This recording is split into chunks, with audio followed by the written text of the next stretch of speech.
And welcome in. A very happy Friday to you. It is game time decisions here on the SportsGrid Network. I'm Joe Ranieri. Certainly appreciate you stopping by as we're getting ready for the final weekend of the, quote, first half, quote, of Major League Baseball here, as we've got all 30 teams on the diamond in action here tonight, even though we're already in the second half of the season, as most teams have already played 90 or so games here. We will have a little reprieve starting Monday, Tuesday, Wednesday, and of course, Thursday we'll have a couple of games, and Friday we'll resume the quote-unquote second half of the Major League Baseball season. But there are a lot of great games on tap here tonight that we're going to dive into here over the next couple of hours. Why? Because let's face it, there's a couple of very good divisional rivals going to go at it here, and I'm looking very forward this weekend to watching the Houston Astros take on the Texas Rangers, the defending champs. Just about 4.5 games separating these two teams.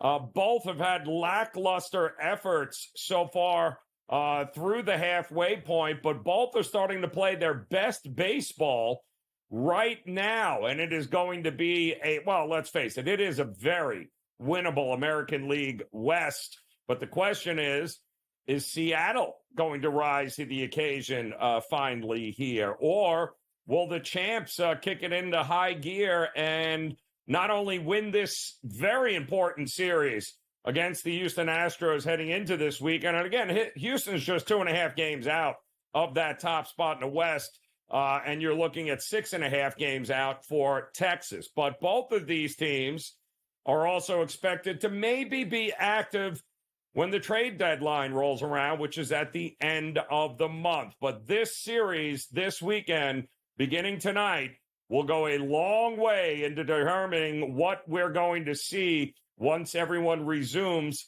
next Friday. We also have the Cubs and the Cardinals getting ready to go at it on a weekend series. Also, a monster game for the National League Central Division, a division in which the Brewers seem to have a pretty good grip on it. But anything with that pitching staff of the Brewers, especially that starting pitching staff, anything is possible there. And the Cubs, as you may have seen, have figured out all of a sudden how to hit the ball. And we have seen that over the last week with the amount of runs that they have been able to score and just dominate like they did against the Orioles in this last series. And the Cardinals started extremely slow, but they too have figured things out over the last month. And of course, the creme de la creme here, you've got the Yankees and the Orioles coming up here at Camden Yards over the weekend. Garrett Cole on the mound tonight, taking on the kid Povich here for the Orioles.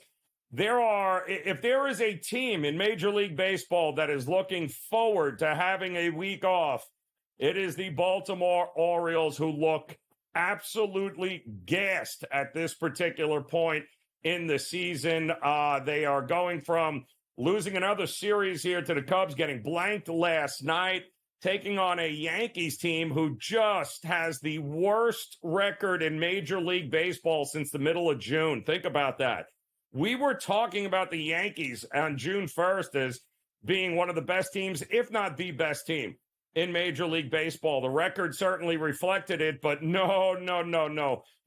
Boy, have the wheels fallen off the New York Yankees here. And this, too, is going to be a pretty big series heading into the weekend, one in which both of these teams would love to gain control of the American League East. As you can see right there, the odds for both of these teams pretty much pick 'em price, but that odds will change if one of these two teams gets swept here. So that's a game we're certainly looking forward to. We've got much more coming up here a little bit later this hour as well, including some NBA news. And again, the NBA doing a great job of dominating headlines in the slow time of year. And this headline has to do with the New York Knicks and Jalen Brunson. If you have not heard, this came out earlier. Brunson, it's being reported, is signing a $156.5 million deal to stay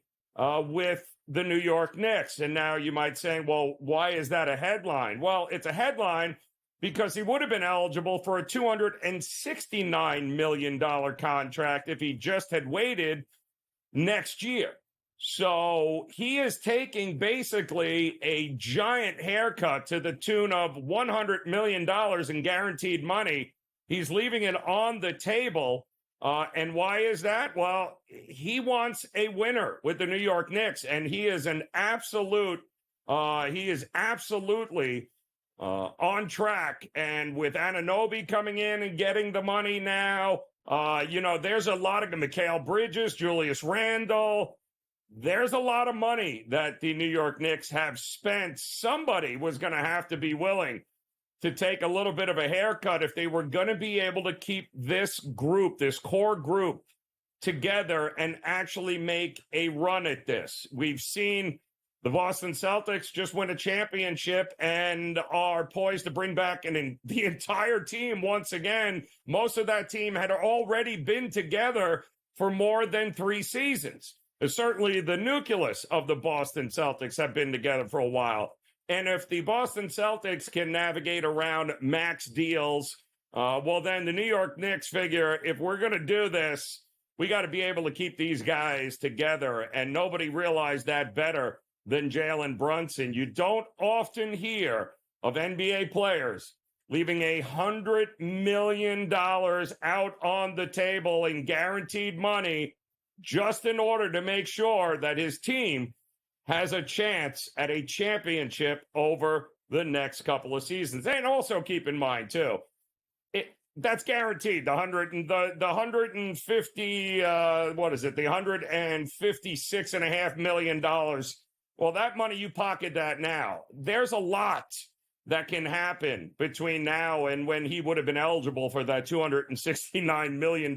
So when you think about it, if he gets hurt, if for whatever reason his game is just not the same, all of a sudden that 269 wouldn't have been there anyway. So take the 156.5 and give your franchise an opportunity to be able to surround you with quality enough players in which you can win a championship. And that's exactly what he's doing here. I would, of all the guys in the NBA, this might be the most least surprising guy. Brunson would have absolutely been on my list if you asked me, give me a couple of guys in the NBA likely to leave $100 million on the table in guaranteed money in order to help his franchise. Brunson would have been at the top of that list here. He wants to win. And now the Knicks will be able to afford the pieces, at least over the next couple of years, to give themselves a chance at going after the Boston Celtics. And speaking of champs, we've got an update. The final is set in Wimbledon. We'll have much more on this coming up for you, as you know who is there in the final again. Novak Djokovic will have the opportunity to win his 25th Grand Slam title, along with his 8th title at Wimbledon. He handled business again today, and so did a former rival of his here in Carlos Alcaraz. These two know each other all too well. It is going to be a heck of a weekend here, and we are going to get you all ready for it. We'll have more on the Wimbledon final, including the women's side. We've got plenty of Major League Baseball and more NBA Summer League action to talk about. We'll do that when Game Time Decisions continues on the Grid.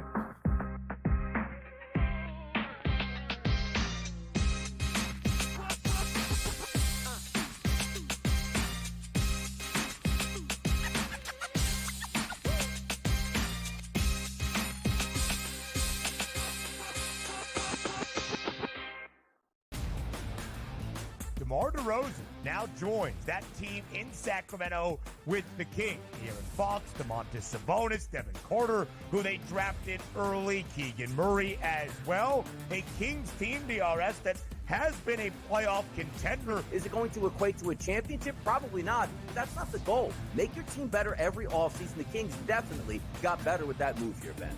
The Early Line. Only on SportsGrid. The WNBA is a unique market, right? It moves a little bit different. You take a bet, a limit play, even if the limit is 2 dimes on a side, you don't go from 11.5 to 12. You know what I mean? You got to go. Because if they bet you the second number, then you go, oh boy, now we have a decision that we really didn't think we got a big decision. Books love decisions. Game time decisions. Only on SportsGrid. It is Canada. You know, Canada is one of those teams that's the darling of the tournament right now. They're still 9-1. To win a tournament, or even to advance far into a tournament like this, you need a bit of good fortune. And it doesn't matter if you're getting the good fortune that Canada has, where they played 2 matches where they were up a man, or you had the good fortune of Argentina, who's one of the best teams in the world, who just got on the good side of the draw. Newswire. Only on SportsGrid. Watch out for USA and Canada in 4 years. Like cricket's going to be a sport that's growing. I made my first cricket bet last week or over the weekend. I was getting a team that was leading like 150 to 5 plus odds.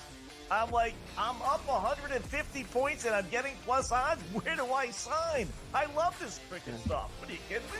In-game live, prime time, only on SportsGrid.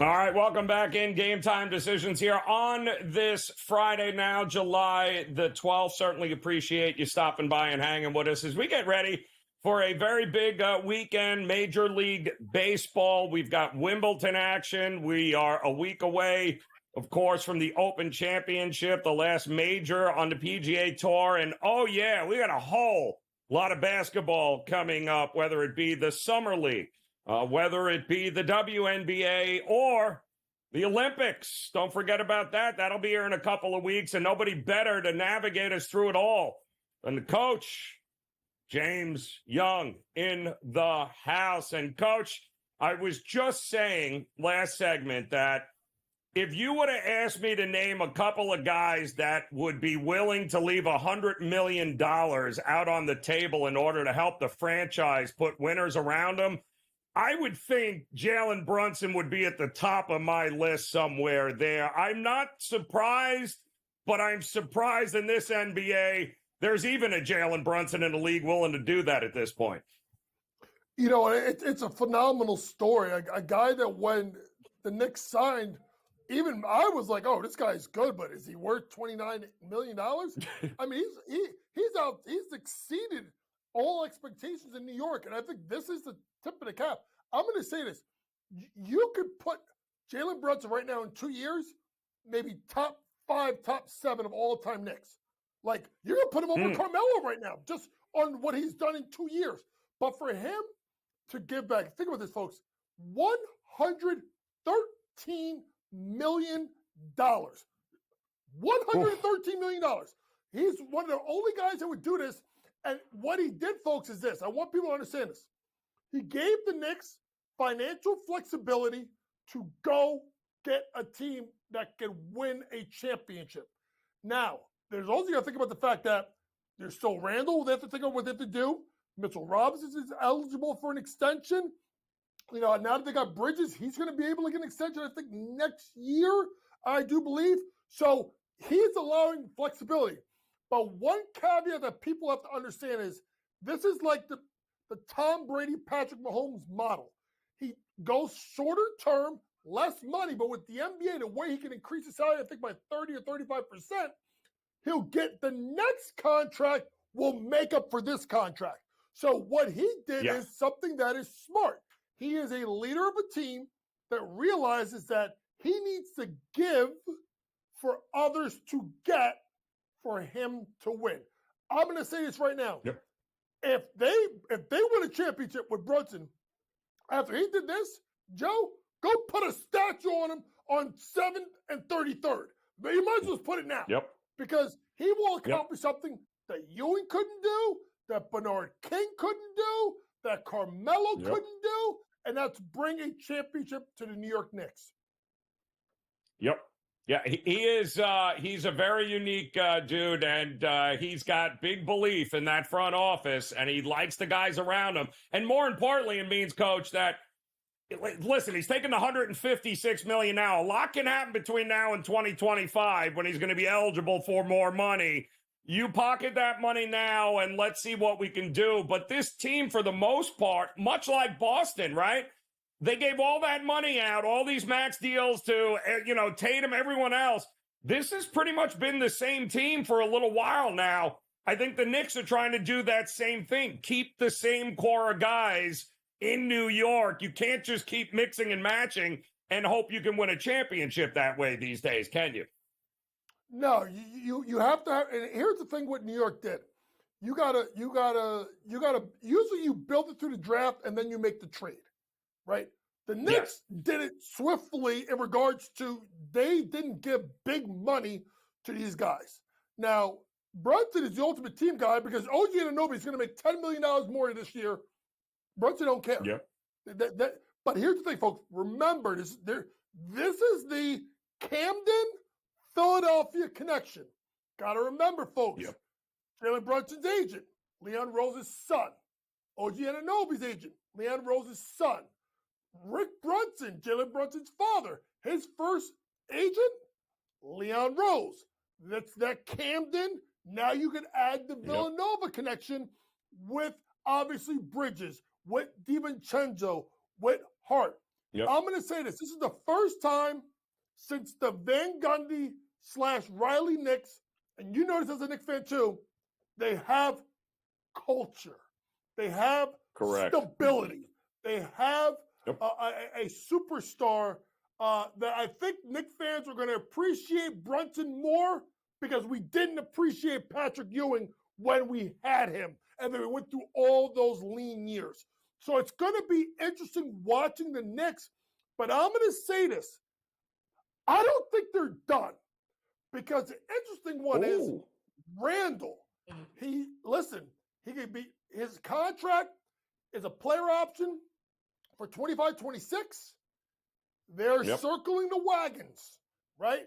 There's talk about could Cat be this because there's a thought process you may have to play 5-out basketball.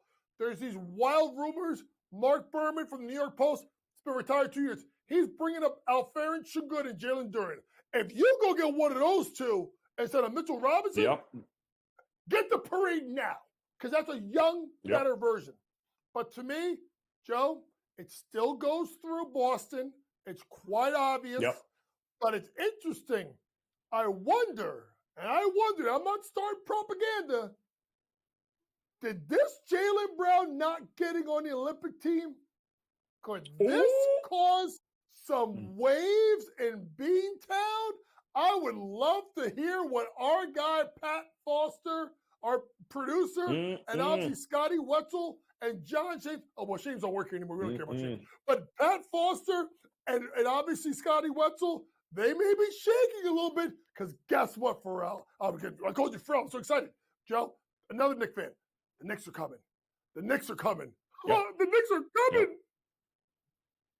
I'm going to say no comment on the Jaylen Brown situation there, mostly because that's exactly what he said when asked about being snubbed on the Olympic team and going with Derek White. I'm with you there, Coach. I think the writing, it's always been on the wall with him and everybody else there. So it'll be interesting. Let's talk some NBA Summer League, WNBA next with the coach here on the grid.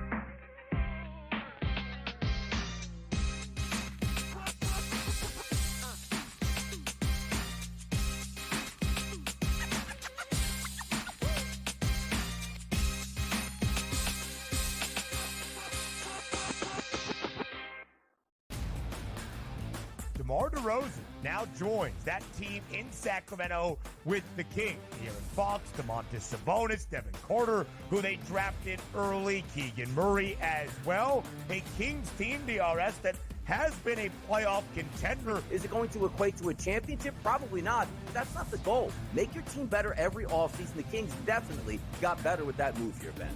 The Early Line. Only on SportsGrid. The WNBA is a unique market, right? It moves a little bit different. You take a bet, a limit play, even if the limit is 2 dimes on a side, you don't go from 11.5 to 12. You know what I mean? You got to go. Because if they bet you the second number, then you go, oh boy, now we have a decision that we really didn't think we got a big decision.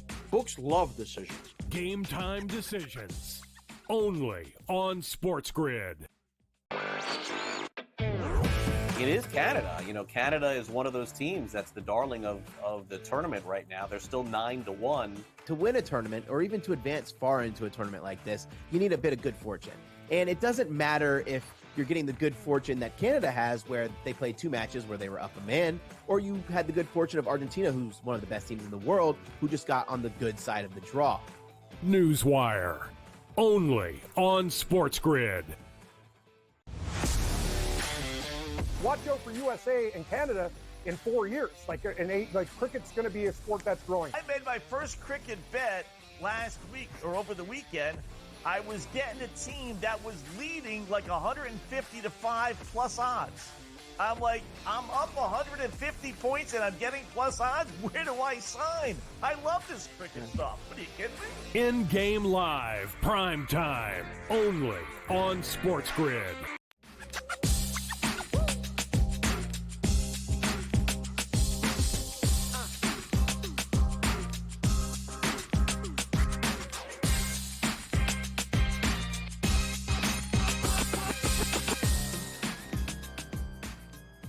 All right, welcome back in Game Time Decisions here on the SportsGrid Network. And while we'll get a little reprieve from Major League Baseball coming up next week because of the All-Star break, have no fear. We've got Summer League NBA basketball going on right now, and you got to love it, Coach. Full slate of games here out in Vegas, taking center stage right now. New Orleans and Minnesota underway, Kings and Grizzlies underway, not to mention, of course, the Lakers and the Rockets coming up at 7:30. What's your take on what we're getting out of the Summer League here? Who you looking at? What should we be playing here?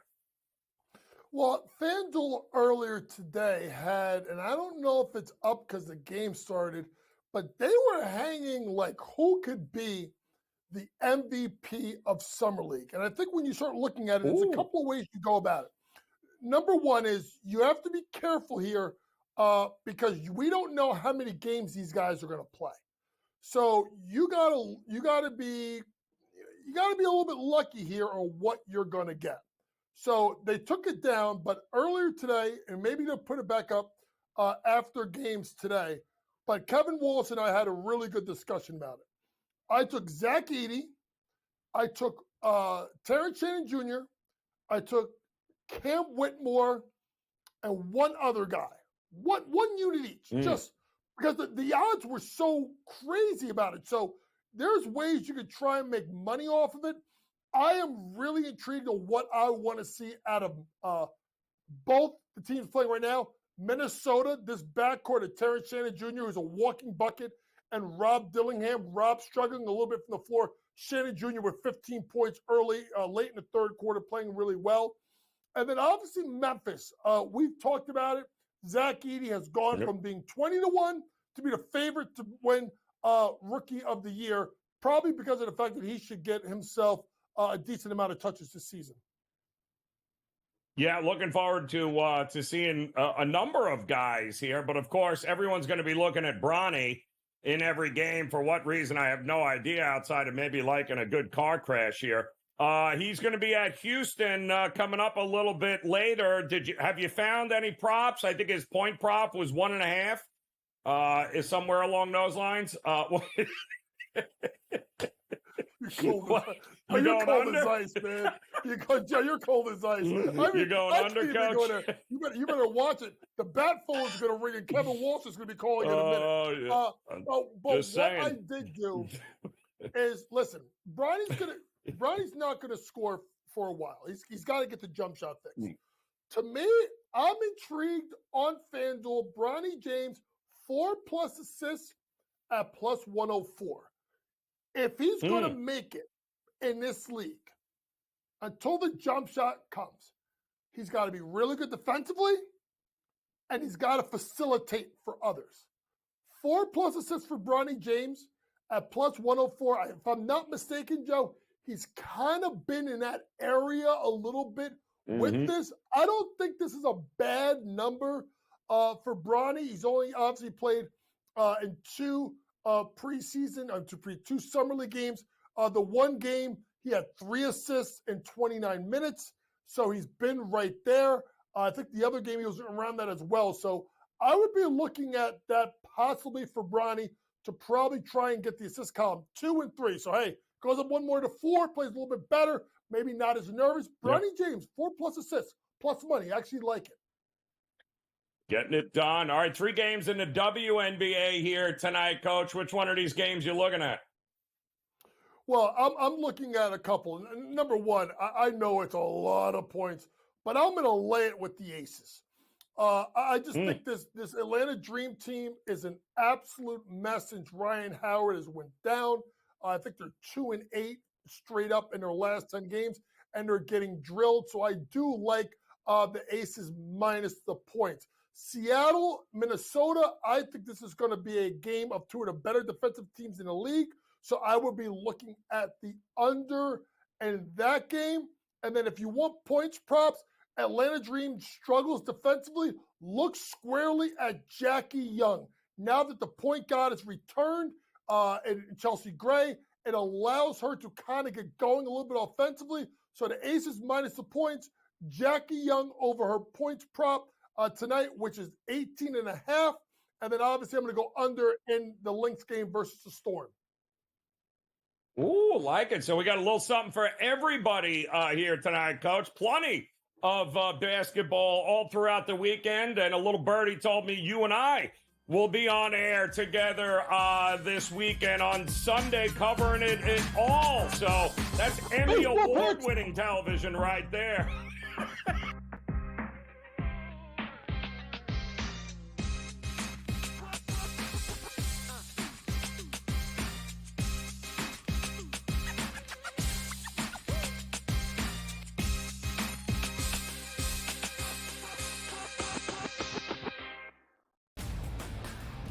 DeMar DeRozan now joins that team in Sacramento with the Kings. De'Aaron Fox, Domantas Sabonis, Devin Carter, who they drafted early, Keegan Murray as well. A Kings team, DRS, that has been a playoff contender. Is it going to equate to a championship? Probably not. That's not the goal. Make your team better every offseason. The Kings definitely got better with that move here, Ben.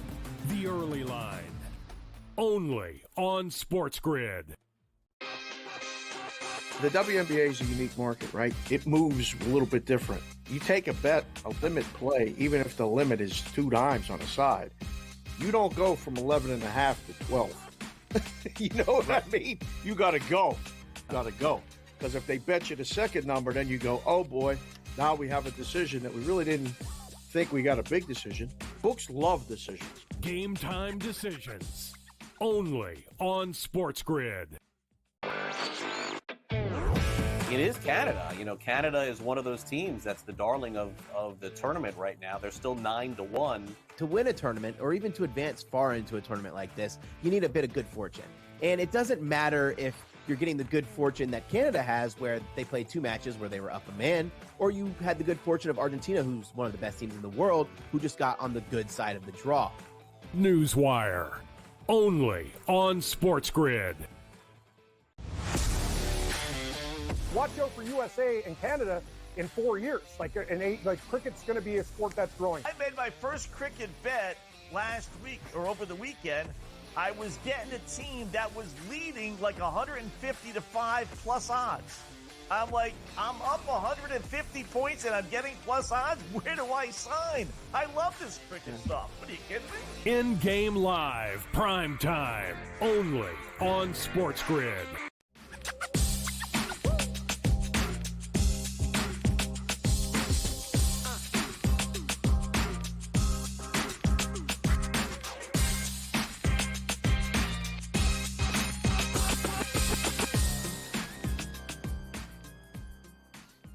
All right, welcome back in. Game time decisions here on the Sports Grid Network. I'm Joe Ranieri as the hits roll on, getting ready for a loaded slate Major League Baseball here tonight. We welcome in our good friend Cam Stewart in the house here. And Cam, before we dive in to Major League Baseball, let us recap, since it's already happened with the Scottish Open across the pond. I'm looking on the back of milk cartons for Justin Thomas. I wasn't sure if I woke up and I imagined he was the first round leader because I woke up today and I keep scrolling and I can't find him, Cam. Like, did I imagine that, or what the hell happened today at the Scottish Open? See, Joe, that's the thing that pisses you off the most as a gambler. This guy, he shoots over par, but he shoots 8 under in the first round, and I got Aberg at -6, who bogeyed like early holes, early and often. Like, you know what I mean? Yep. It's just one of those situations. Yep. Like, why did you play Yep. so well the first round, Thomas? But anyway, Joe, just watching this golf really, really closely, I think it's going to be interesting. Aberg, he's the type of guy not to go away, but we can't get a number. I'm looking like plus 180. The best you can see is only around 2-1. But Colin Morikawa, I was thinking, he's made a nice little move. He's 3 shots back, and watching him today playing with confidence. And remember, Joe, you're a golf nut too. You know what's going on. Yep. This guy won the Open Championship before, and sometimes his putter's not even good. Like, it's a ball striker, creative golfer type of tournament, right? I looked at McIntyre today. I have him at 55. Nice and easy, right down the middle. You put it on the green. You avoid big bunkers, and you do your things, right? So we have a lot of guys in the mix right now, and I'm just saying, I look at Morikawa at 9 under. He's only 3 back. He's a very dangerous player. And I have Brian Harman as well, and he's 6 under. This is the beautiful thing about this tournament, Joe. You know, Aberg's at 12, but there's a lot of great players at 6 and 7. This is going to be an absolutely fantastic weekend. And I was telling Joe off the air, everybody, I got the cooties. There's 2 cooties, but they're both P cootie. Pearson and Parker. I'm on Pearson at 80-1. He's tied for the lead in this ISCO championship, Joe. I was just watching the golf. The cut line right now in this tournament, ladies and gentlemen, is going to be the biggest, the lowest cut line in PGA history at an event at 8 under right now. Like, the leaders are at 14. The cut is 8 under. They said it might slip to 7. Are you kidding me, Joe? I feel like me and you could go out there after a couple drinks and maybe par a couple holes. Yes. This course is easy. Yes. Okay. Well, listen, if the weather doesn't roll in at this Scottish Open, we're going to get a monster number this weekend to win. Also, just put please put my fears to bed here. I was this close to betting Rory, and I'm like, there's no way Rory's going to take off 3 weeks and come back and win the tournament he won a year ago. Like, it's not going to happen, right, Cam? Rory's not winning this thing. I'm not betting him, Joe. It's just the number is just not good enough for me. There's too many guys there. No. But I gotta be honest with you. I'm shocked, and I'll give Morency a lot of credit, because we talked about this on the show last night, and he's like, you know what, Rory needed a mental break with the way he collapsed and all the other stuff, and he has the game. And I'm like, well, you know, you could have some rust, but he's also very familiar with the course and the Open Championship, and he's won the Scottish Open before, so. I kind of look at it going, maybe that was the best thing. Getting out of getting in that car, Joe, putting it in overdrive. No interviews. See ya, everybody. I'm Rory. I'm going across the pond. Don't call me. Don't go on Twitter, X, whatever they want to call it. No Snapchat. I'm done. I need to relax for a few weeks. And I got to tell you, the R&R has been very good for RM, Rory McIlroy. He looks good, but Joe, at that price, I just think there's too many other guys that can win this thing at prices that are a little bit better. Would we be shocked if Rory won? No, but I like other guys in the mix. And I know one thing about Rory McIlroy. Sometimes that putter goes ice cold and he has a bad round in him. I just want these consistent guys right now. And I'm happy with the stable of guys we got, Joe. Like, at least we have a lot of guys in the mix, which is nice. Yep. Amen to that. We got 3 games getting ready to start Major League Baseball. Dodgers and the Tigers, Scooble on the mound there. The Phillies with Ranger Suarez taking on the A's, and the Guardians taking on the upstart Rays here. Was there one of those games you were looking at here? I got to be honest with you, Joe. I'm looking at this game going, okay, Scooble is like, this guy's an absolute stud, but would you lay 50 cents with the Tigers against the Dodgers? Like, is this some kind of like you bet Detroit because of the like it's the super Joe? This feels like I'm a fish and I got double hooks in my lip because I'm looking at this going, I don't care if it's Scooble versus Paxton. Paxton wins games for the Dodgers, and you're laying 50 cents against that lineup. Something tells me it's fishy. But early, Joe, I'm going to take a shot. It's not my favorite game, but I like taking teams coming off blowout losses. I do the same with hockey, and it works more than it doesn't. I like the Guardians tonight with Carrasco. I'm getting plus 125 on my book against Taj Bradley and the Rays. I know the Rays are playing better ball right now, but I think Cleveland at a nice plus price is something that I'm looking at. I lean Cincinnati. It's going to be a parlay piece. I don't like the price at minus 170. I think it's a little bit too much. So I gotta find a dance partner there. I gotta tell you, Freddie Peralta, the Brewers minus 260 against Washington. Yikes! Washington's been a real spoiler too, Joe. I don't know what else to do with this one, and maybe it's the Yankees night with Cole against Povich. Who's on the hill for Baltimore? Maury Povich? No, Cade Povich. Maury. But, the Yankees are. Yeah, Maury Povich is here. The Yankees are so damn cold. What do you think, Joe? I want to ask your opinion. Like, you have a significant advantage in the pitching matchup, but Baltimore is a dog. Maybe this Povich, the Yankees can't hit. So that's kind of something that I'm looking at. I also like the Royals. The Royals are going to be a small play for me. I know Boston, it's in Boston, but I like Cole Reagans. I think he's a very, very good pitcher. It's a straight up pick on my book against Cooper Criswell. So going to take a shot with the Guardians as a dog, Kansas City to pick them.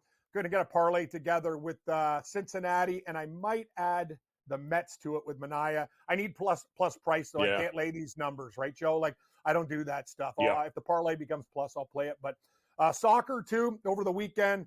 I think we're gonna take a shot with Spain. I know everybody and their mother's on them. Exact score 1-0, under 2.5 in regulation. You know what, Joe? I'll tell you one thing too.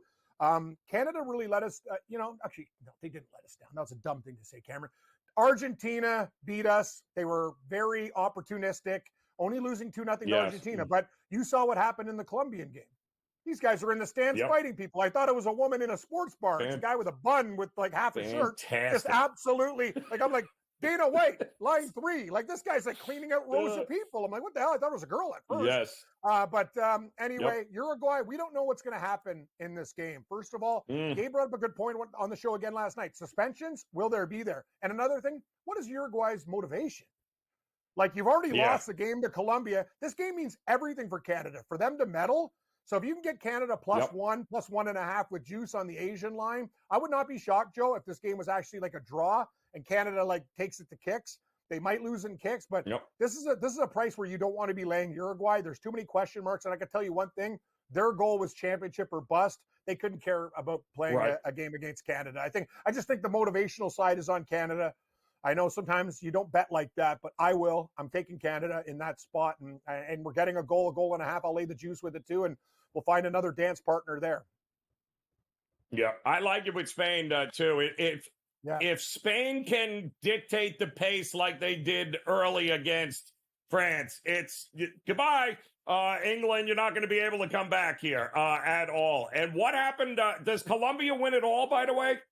I have futures on Colombia, Joe, at the start of the tournament at 8-1. Yeah, me too. I'm in. Like it pays like I got money on it. I'm very, very. I don't want to hedge. I think they're a better team than Argentina. I will ride Colombia.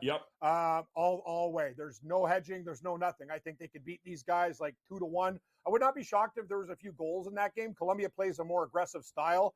Argentina doesn't want to play back against these guys, so I like Colombia in that spot. We're reading each other's mail, Joe. And let's be honest with England. It's been a nice run, whatever. Very lucky against Switzerland, and the Netherlands got hosed on a couple calls. And France had a lead, and honestly, Spain came back with 2 goals to win and held them off. Spain's a better team. Yeah, I agree. And I think they'll get it done there. Cam Stewart, always a pleasure, brother. We'll see you later. With Gabe Morency, Game Time Decisions continues.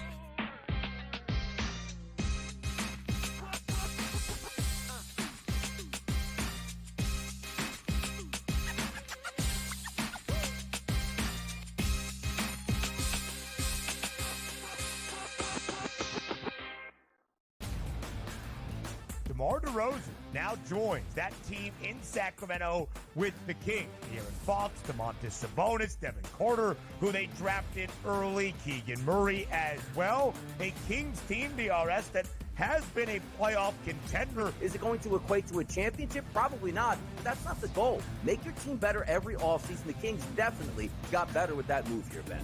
The Early Line. Only on SportsGrid. The WNBA is a unique market, right? It moves a little bit different. You take a bet, a limit play, even if the limit is 2 dimes on a side, you don't go from 11.5 to 12. You know what I mean? You got to go. Got to go. Because if they bet you the second number, then you go, oh boy, now we have a decision that we really didn't think we got a big decision. Books love decisions. Game time decisions. Only on SportsGrid. It is Canada. You know, Canada is one of those teams that's the darling of the tournament right now. They're still 9-1. To win a tournament or even to advance far into a tournament like this, you need a bit of good fortune. And it doesn't matter if you're getting the good fortune that Canada has, where they played 2 matches where they were up a man, or you had the good fortune of Argentina, who's one of the best teams in the world, who just got on the good side of the draw. Newswire. Only on SportsGrid. Watch out for USA and Canada in 4 years. Cricket's going to be a sport that's growing. I made my first cricket bet last week or over the weekend. I was getting a team that was leading like 150 to 5 plus odds. I'm like, I'm up 150 points and I'm getting plus odds. Where do I sign? I love this cricket stuff. What are you kidding me? In-game live, prime time, only on SportsGrid.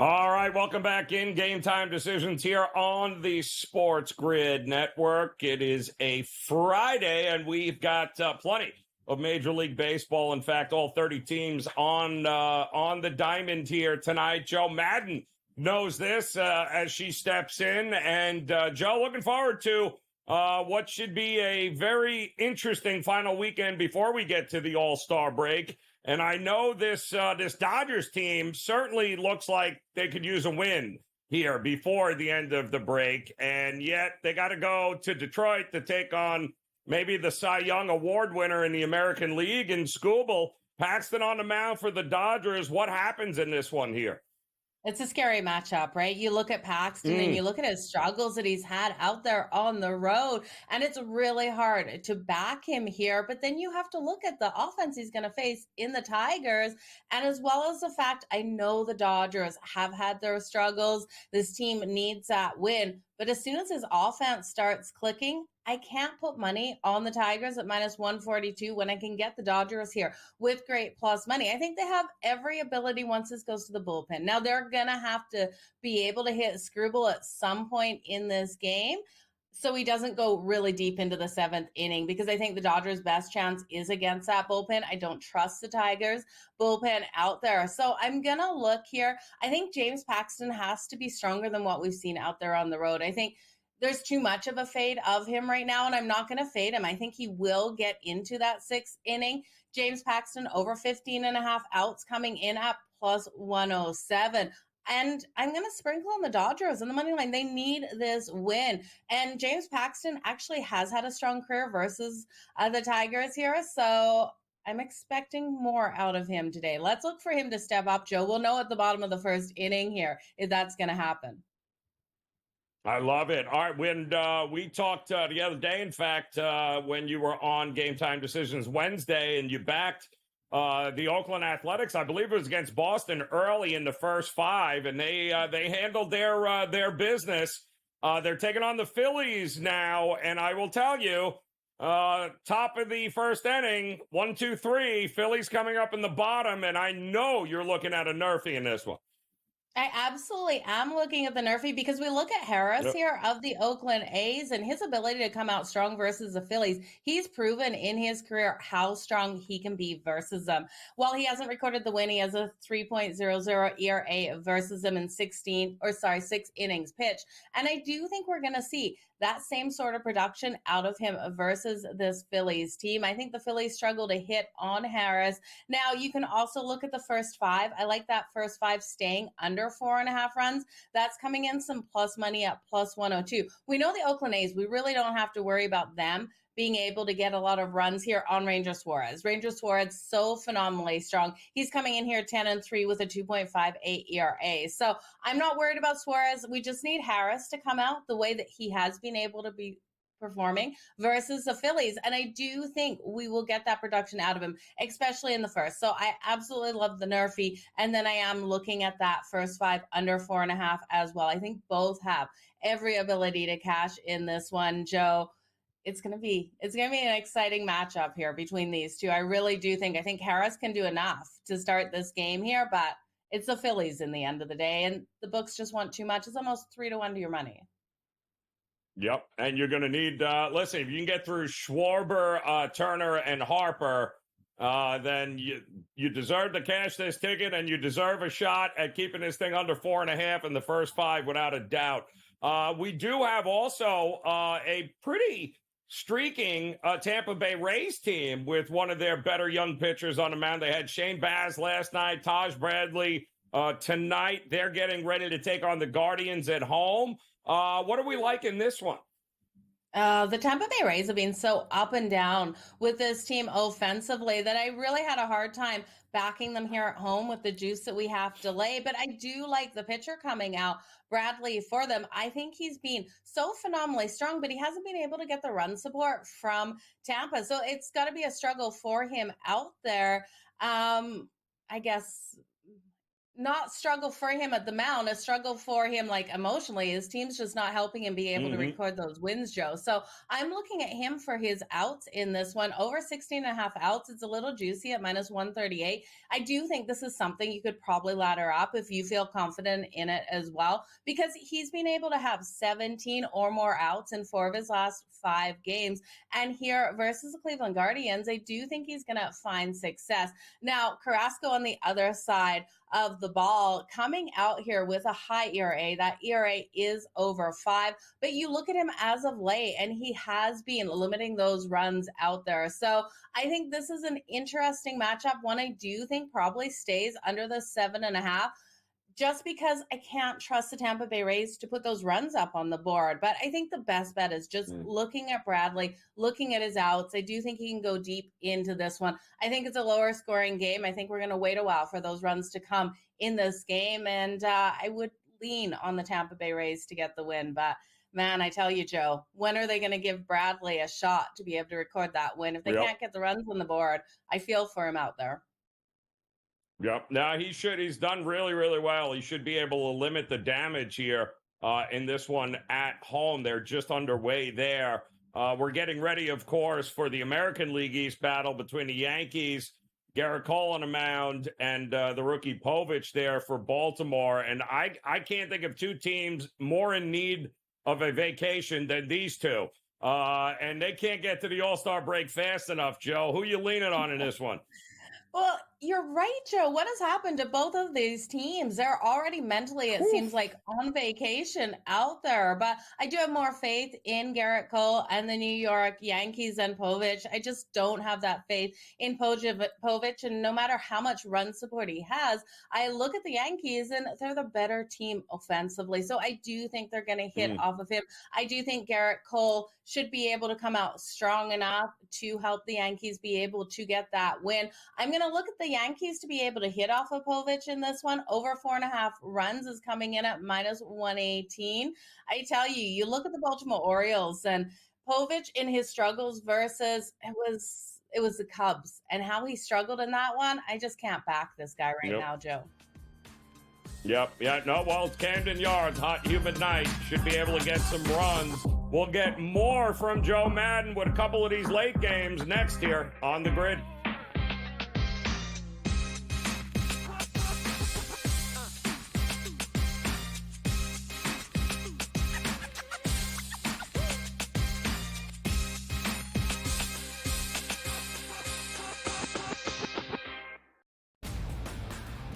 DeMar DeRozan now joins that team in Sacramento with the Kings. De'Aaron Fox, Domantas Sabonis, Devin Carter, who they drafted early, Keegan Murray as well. A Kings team, DRS, that has been a playoff contender. Is it going to equate to a championship? Probably not. That's not the goal. Make your team better every offseason. The Kings definitely got better with that move here, Ben.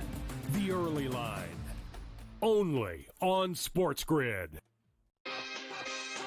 The WNBA is a unique market, right? It moves a little bit different. You take a bet, a limit play, even if the limit is 2 dimes on a side, you don't go from 11.5 to 12. You know what I mean? You got to go. Because if they bet you the second number, then you go, oh boy, now we have a decision that we really didn't think we got a big decision.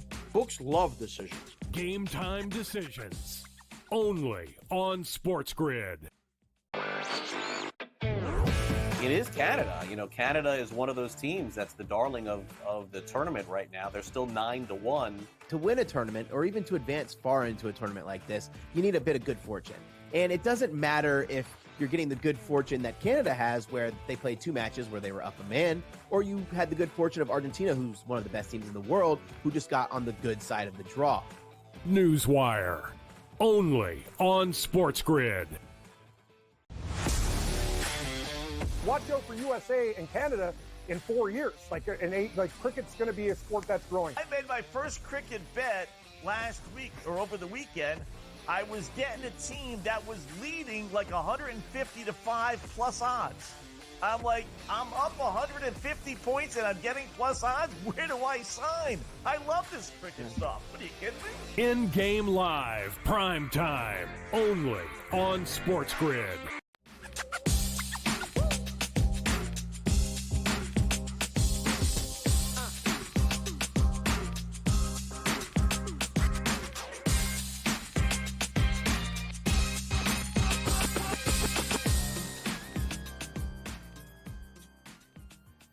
All right, welcome back in Game Time Decisions here on this Friday. Joe Madden hanging out with us here as we're getting ready for what I think is going to be the series of the weekend heading into the All-Star break, Joe, between Houston and the Rangers. Just 4.5 games separate these two teams, but they both have been playing their best baseball this year over the last couple of weeks. So this is a huge series for both of these teams. How does it start here tonight in Game 1? I'm leaning towards the Houston Astros being able to get the win here, Joe, but I'm expecting a higher scoring game in this one. I'm taking it over 8. I was actually really shocked at sitting at that solid 8 and not at 8.5. It's coming in at -112 to the over. I look at the starting pitchers here and I look at how these offenses have been able to do, and I think we're going to see a couple runs in that first 5 innings. And then when it turns over to the bullpens, at the end of the day, I don't really trust the Texas Rangers bullpen. That bullpen has a 4.38 ERA overall, and I do think the Astros, with how they have been playing as of late, should be able to get the runs on the board. Now, the Astros are too juicy for me, though, Joe. When you look at that, you got to lay almost -150 on that money line, and it's just not what I want to do because the starting pitching matchup is very similar. We got Andrew Heaney coming out here for the Texas Rangers. He's 2-4 on the road with a 3.40 ERA. And then Hunter Brown for the Houston Astros. He's been solid at home, 3-2 with a 3.44 ERA. They're good pitchers coming out between these two to battle against each other. But I just think we're going to see a couple runs in the first 5, and then the bullpens will give up some. I think 8 is just too low of a number here, Joe. Yeah, I think it's going to be a great weekend series for sure with those two teams. And you might be the only person on earth who continues to cash tickets with the Oakland Athletics here, as they did just turn a double play to end the first inning. So your Nerfy comes through there. No run in the first inning with Phillies and the Oakland Athletics. And you got a night game here tonight because listen, I don't trust this team, the Seattle Mariners. I do think Texas or Houston has a chance at winning the West here, but they are taking on the Angels tonight. How are you looking at this one? Well, Joe, come on. They're back. They put up 11 runs yesterday. This team is going to steamroll and win everything now. Finally, their offense is going. I'm joking. I'm being sarcastic here. I was like, come on, Joe, laugh. Yep. It's a joke. I don't Yep. trust this team offensively. I don't trust them to bring those runners home. Yesterday's game was a rarity. We don't see them normally put up that many runs. And I think things come really back down to reality for this team in this matchup. Tyler Anderson has been strong for the LA Angels. And I do think he can come out here and make the Seattle Mariners look like the Seattle Mariners that we seen for the rest of the season out here, a team that's not able to put a lot of runs on the board. But then Brian Wu here for the Seattle Mariners, I trust in him to limit the bats here of the Angels. I'm looking at another Nerfy in this one that's coming in at minus 138.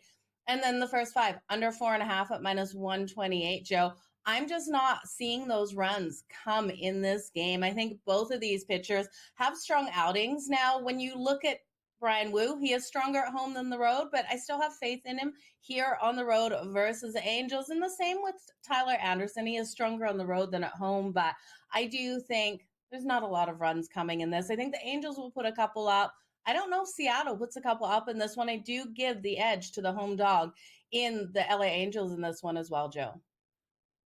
Yeah, I got to tell you, I thought Cam Stewart was pitching for the Angels last night, actually. Actually, Cam could have got more guys out than the gas can they rolled out to start that game that they brought up from Double-A. So we'll see how they do against actual big league pitching here tonight. But I'm kind of with you. I think it's going to regress going the other way. And there's a big story now that they got Rendon back, this Angels team. Trout could be also back. I mean, if you're Trout, why are you coming back, Joe? Like, why are you why? There's got to be a reason. There's got to be something in the contract, right? You got to show up for it has to be so many days, yes. Right? Otherwise, I have no clue why, right? I got no idea. I'd fake another injury if I was him. But like, oh, you know what? I'm good. We'll try again next year. When you don't have Cam Stewart starting in the rotation for you. Joe, man, we certainly appreciate it. As always, I think it's going to be a great night of Major League Baseball so far. Off to a winner with you in the no run in the first inning here for the Athletics and the Phillies. And then we got a lot more baseball coming up. We've got 1 hour in the books here, and we've got much more to get to, including an update from the Scottish Open. We've got some Wiimbeldon action, and we'll get it all covered for you when Game Time Decisions continues on the grid.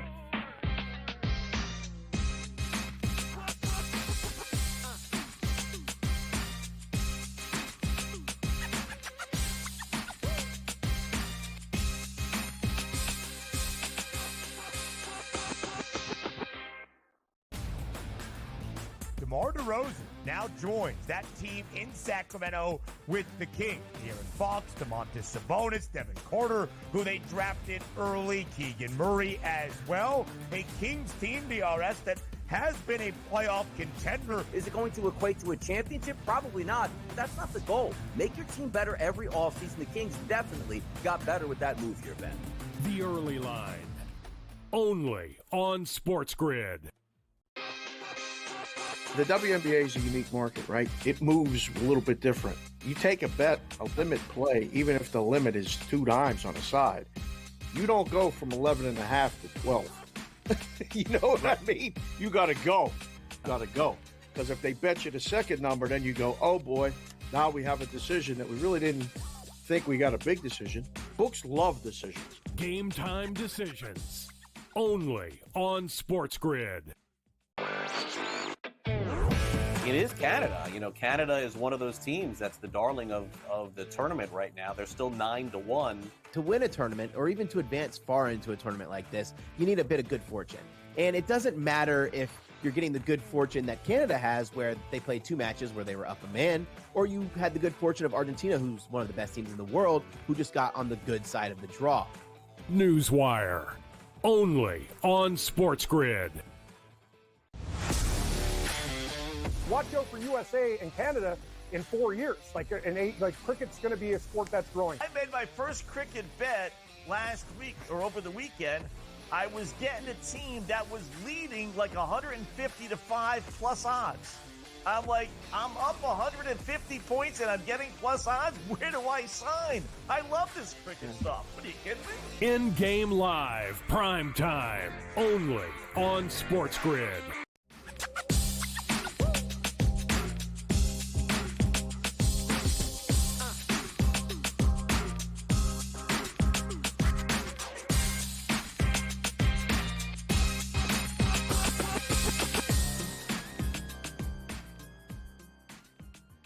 All right, welcome back. In Game Time Decisions here, off and running another hour as we've got our full slate of Major League Baseball games underway right now with the Dodgers getting shelled. James Paxton early in this one, 2-0 right now. Tigers on top of the Dodgers there in Detroit. Also, the Phillies and the Athletics, amazingly enough, no score there. As the Phillies are coming up in the bottom of the second, and we've got the Tampa Bay Rays. 0-0 with the Guardians at home. Carrasco on the mound for the Guardians. Taj Bradley on the mound for the Tampa Bay Rays. And we had mentioned earlier it's going to be a big weekend in Major League Baseball. We've got a Wiimbeldon championship coming up over the weekend, and we've got a Scottish Open taking place right now, and that's going to be a precursor, of course, to the Open Championship just around the corner. Smiley Coffin knows all about that as he steps in and joins us here on Game Time Decisions. And Smiley, let me ask you something. What the hell did you do with the weather? Because I'm watching this. It looks like Palm Springs. Like, isn't there supposed to be wind and rain? And what is going on there, Smiley? Well, you know what? It's a shame when you don't get the true Scotland conditions because, yes, these guys are shooting the lights out of this golf course. Wiimbeldon at 12 under par. And actually, I'm not at the Scottish Open this week. I'm actually in Tahoe for the American Century Classic here this week. Ooh. So that's been quite a scene to cover this event. Totally different atmospheres comparing the Scottish Open in Tahoe, but looks like Ludwig is looking pretty good here through 36 holes. Well, it's crazy. Now, I'm guessing the weather is pretty good in Tahoe where you're at there. And what do we got going on in your neck of the woods there in Tahoe right now? Tell you what, I have a set on the 17th hole. We were there all day today. We're going to be there all day tomorrow. Had Josh Allen, Nice. Aaron Rodgers, Charles Barkley, you name them. They came by the set, had some great interviews with them. Actually caught a pass from Josh Allen today on a go route. So I guess I'd be leading the PGA Tour in receiving yards at the current moment. So I have that going for Tahoe. I love it. Well, Tyler, you've seen it. Now, be honest there. Which one of these players has got the best golf swing you've seen? Marty Fish. He's really golf swing. Yeah, Marty's wow. he's got the best game as far as just overall. You wouldn't be able to tell that this guy, if you put him on the range on the PGA Tour, you'd be like, oh yeah, that makes sense. He's that good. I think he's one shot back of Adam Thielen right now, who's actually got a really nice game as well. Him and Marty both played together today. But I look for Marty to win this week. He's by far the best player here. Wow, it's got to be noticeable for you to say it like that. Then it's he's got to have quite the touch in and around the greens too as well. The guy I didn't think this week. I didn't know what we were going to get from Rory here since he took the last couple of weeks off. But maybe sometimes just getting away from the game, clearing your head. He looks just as good as he did last time we saw him at the U.S. Open here. He's only a couple of shots off. Is he alive, you think, to win this back-to-back again? Absolutely. I think it's a golf course that he feels comfortable at, winning it last year. We'll see what the weather looks like on the weekend. I haven't had a chance to see what that forecast looks like. But it's kind of grouped up. There's plenty of players within striking distance. Another player that catches my eye is Sung J M. Hasn't played well in the majors at all this year, but he's been automatic as far as any other week, around the top 10 for the most part. So Sung J M, 2 shots back. I see him as a threat. Justin Thomas was leading after round 1, shot 2 over in round 2. is now, I believe, he's now 6 back. So he's going to have a big round on Saturday to try to find his way back into contention. You got Aberg now, what is he, 14 months on the tour here in his professional career. And a month ago, he was the 36-hole leader at the U.S. Open. Now here he is, the 36-hole leader of the Scottish Open. Familiarity here. How close is he? It just feels like it may not just be once he gets one. It feels like they're going to start rolling with this kid. I think so. And part of me, if he was to win this week at the Scottish Open,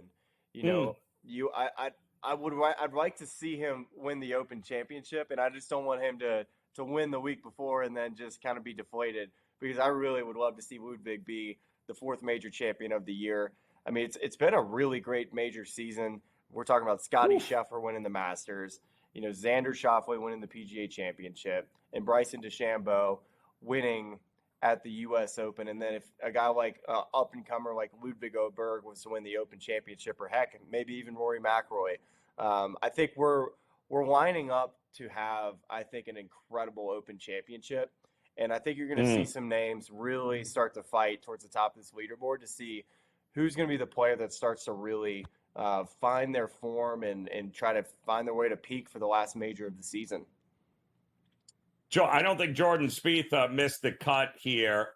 Any idea on what's going on? He shows flashes, and then he just blows up in one round, and I can't figure it out. Is it above the shoulders? What is going on with Jordan Spieth right now, who should be much better than what he's shown us? He's made some technical changes for the better for I believe his driver. He's been driving it fantastic this year. The iron game's been probably some of the worst iron play he's had in his career.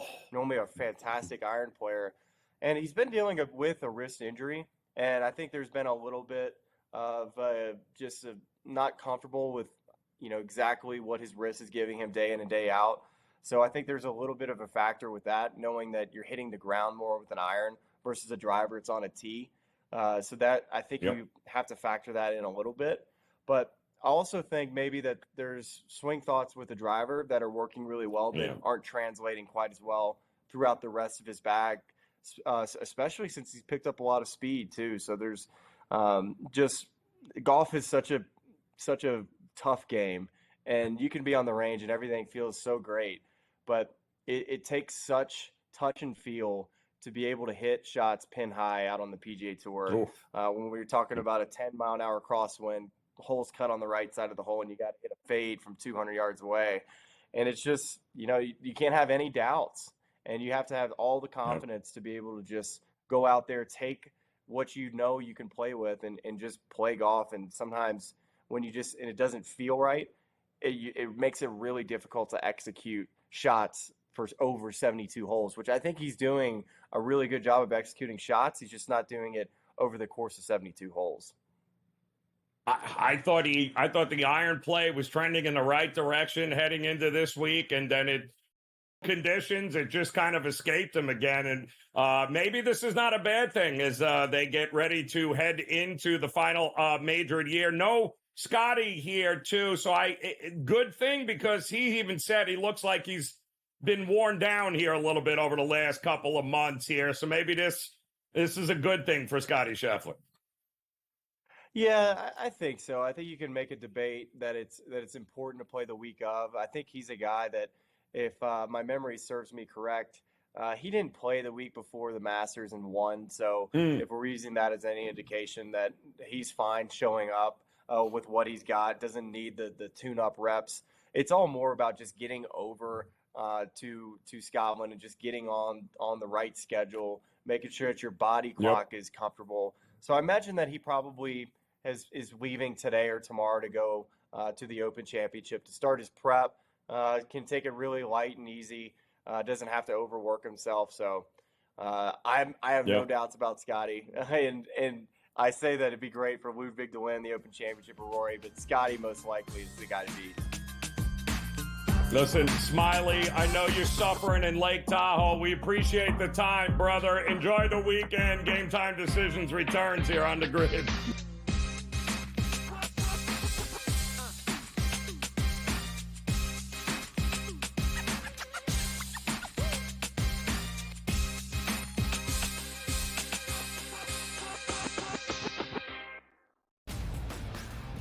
DeMar DeRozan now joins that team in Sacramento with the Kings. De'Aaron Fox, Domantas Sabonis, Devin Carter, who they drafted early, Keegan Murray as well. A Kings team, DRS, that has been a playoff contender. Is it going to equate to a championship? Probably not. But that's not the goal. Make your team better every offseason. The Kings definitely got better with that move here, Ben. The early line. Only on SportsGrid. The WNBA is a unique market, right? It moves a little bit different. You take a bet, a limit play, even if the limit is 2 dimes on a side, you don't go from 11.5 to 12. You know what I mean? You got to go.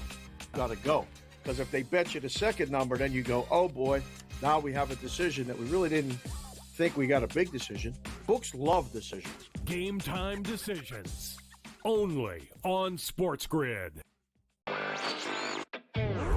It is Canada. Canada is one of those teams that's the darling of the tournament right now. They're still 9-1. To win a tournament, or even to advance far into a tournament like this, you need a bit of good fortune. And it doesn't matter if you're getting the good fortune that Canada has, where they played 2 matches where they were up a man, or you had the good fortune of Argentina, who's one of the best teams in the world, who just got on the good side of the draw. Newswire. Only on SportsGrid. Watch out for USA and Canada in 4 years. Cricket's going to be a sport that's growing. I made my first cricket bet last week or over the weekend. I was getting a team that was leading like 150 to 5 plus odds.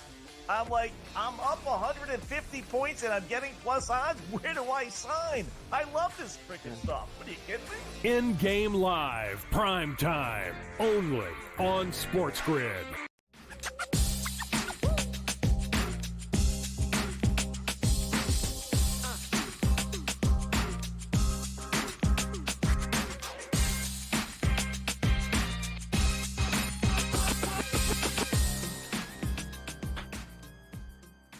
All right, welcome back in. Game Time Decision rolls on here on this Friday as we welcome in our good friend Eric Lindquist, ready to roll here as Major League Baseball, all 30 teams in action here tonight. We got the Tigers quickly out in front of the Dodgers now, 3-0. Phillies are 1-0 over the Athletics. No score with the Rays and Guardians. And they are just underway with the Yankees and the Orioles. And Eric, which one of these games did you like the most, if any? Yeah, I'm on the first 5 for Tampa Bay, so the scoreless one at the given moment in time. But overall, it was a pretty tough early slate, I thought. I leaned towards Detroit money line, didn't end up pulling the trigger on that one because you see plus money next to the Dodgers, and that always is a little bit tantalizing. But I feel like, I'm happy to be having Tampa Bay here, just Taj Bradley not dealing with their bullpen situation up against Cleveland's. And, the first 5 market allows you to do such things. Yeah, no, absolutely here. The Yankees and the Orioles, we had talked about it earlier. I don't know 2 teams that are looking forward to a couple of days off than these 2 because the Orioles look absolutely gassed. The Yankees can't figure out what's up and what's down. But, boy, is this a game that they need Cole to show up and get a win for them. I think the Yankees need it way more than Baltimore does. Would you agree? I'm with you. We've only had 4 starts of sample size, so I don't want to start overreacting to anything we've seen from Garrett Cole, but anytime your ace has nearly a 6 expected ERA, these are not the starts you're looking for out of him at the moment. Hopefully you can give him a little bit of depth here too. But Baltimore, number 1 in baseball in terms of ISO against right-handed pitching. Good hitting weather. It's just constantly been up there in Baltimore. Wind's actually blowing in a little bit towards right today, but ever so slightly. So it's a little bit better for pitching. But still, Cade Povich being a soft-tossing lefty out there, I thought it profiled pretty well for both teams. We'll see which side wins out because it should be some runs, should be exciting, but pretty tough at some of the numbers to get on anything. And also, I have no idea what to expect from Garrett Cole going forward yet. Yeah. Yeah, I'm with you here. I don't even want to talk about him until we get to the middle of August. But I got to tell you, nothing says lock like laying $1.70 with the White Sox. I mean, it just feels like it's a it's a given here. Crochet on the mound for the White. I get why they should be favorites, but come on, 7.5 in this one. It just feels like the Pirates out of principle here. Yeah, it feels like the Pirates out of principle, too. Some of these strikeout numbers on Garrett Crochet are absolutely absurd, but he should be limited to some extent. If you're the White Sox, one of the things you've got to be paying very close attention to is what your valuation is on individual players, be it Tommy Pham, be it Luis Robert, be it Eloy Jimenez. You got to be looking at moving some pieces at the deadline. When you're 48 pieces away from a championship squad, you got to start dealing some of these guys to get prospects in return. Garrett Crochet is at the top of that list. He has a 250 XWO, but 34.8% K rate. But like, as you said before, do you feel good about laying $1.70 in order to get to the White Sox lineup? I sure don't. So that was a pass. No. Yep. We talked about it last night when you joined us on In Game Live. We had both said looking very forward to this weekend series between Houston and Texas here. We both felt it kind of felt like an under. We were waiting to see what that number is when it opened up. Anything changed as far as your perspective in this game? Yeah, it's an interesting one overall. I ended up on the Texas money line here. I ended up laying it was 125. I ended up getting plus 125 on the Texas Rangers side of things. It opened at plus 133, and it's one of those gut check things where the line moves from the evening before when I do a lot of my betting trying to jump on some early numbers. And I still reevaluated it in the morning, and I'm going to try to short Hunter Brown here with no Yordan Alvarez. This is just a diminished lineup here on the Houston side of things. You have a lot of, I'll call them major league-esque hitters at the bottom of it. Jake Myers, John Singleton, Mauricio Dubois, and Chas McCormick. But you get Andrew Heaney up there. He's been pitched great in the month of June. If that carries over here into July, I mean, Texas, they could go on a little surge themselves here in the AL West.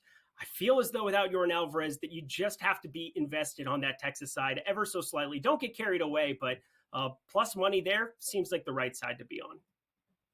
Yeah, I'm with you in that one. Also, Eric, if anybody would know, you would here. What exactly does Kyle Hendricks have on the Cubs organization? I mean, does he have like photos? Like, why in the world is he still being rolled out there to throw balls and get absolutely smashed? What are we doing here with the Cardinals and the Cubs in this one? Yeah, just bringing blackmail out of it. Kyle Hendricks, 30.4% hearted is decent enough. 452 expected slugging, that's a problem. No strikeout stuff whatsoever. And the St. Louis side on the other one, like Alec Burleson been starting to get a hot bat going, Brendan Donovan, and Nolan Arenado now being diminished to the 6 hole where he belongs. Nolan Gorman batting 8th. That's a nice number 8 hitter to have in baseball, although you're expecting more from him as well. This is just another price that is just asinine, nearly minus 200 to be backing St. Louis in any regard. You still can't get up against Hendricks with it. If I had to do anything, I'd be looking at the Cubs side, as disgusting as that is, and hoping that they switched it over to the bullpen immediately. Yeah, they lost, unfortunately. They lost Bellinger. That was terrible the other night with the thumb injury, but they've been rolling. We'll see if they can keep it going. And what about the late game here? Twins Giants, Ryan versus Kyle Harrison, his second start off the IL. It feels like a Twins spot here rested. Are you buying the Twins?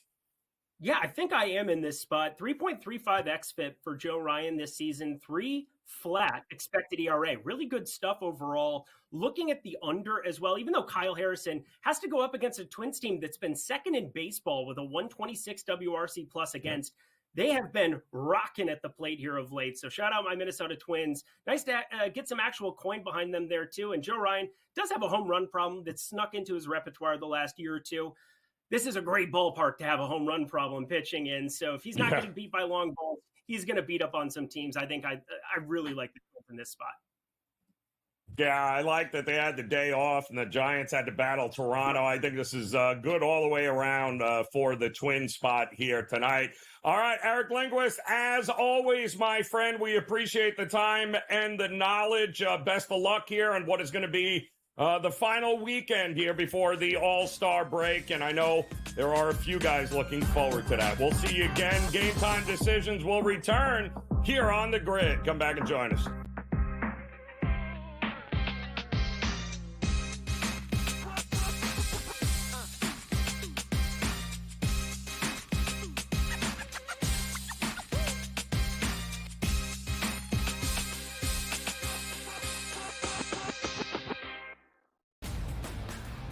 DeMar DeRozan now joins that team in Sacramento with the Kings. De'Aaron Fox, Domantas Sabonis, Devin Carter, who they drafted early, Keegan Murray as well. A Kings team, DRS, that has been a playoff contender. Is it going to equate to a championship? Probably not. That's not the goal. Make your team better every offseason. The Kings definitely got better with that move here, Ben.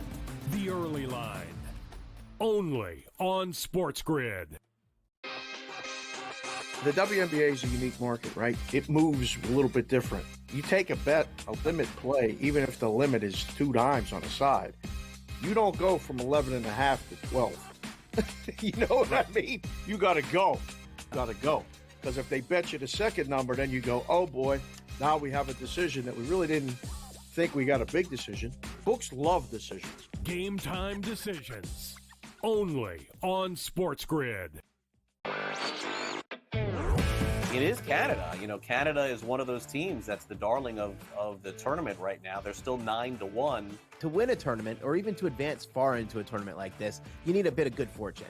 And it doesn't matter if you're getting the good fortune that Canada has, where they played 2 matches where they were up a man, or you had the good fortune of Argentina, who's one of the best teams in the world, who just got on the good side of the draw.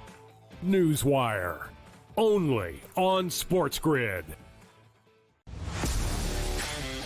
Watch out for USA and Canada in 4 years. Cricket's going to be a sport that's growing. I made my first cricket bet last week or over the weekend.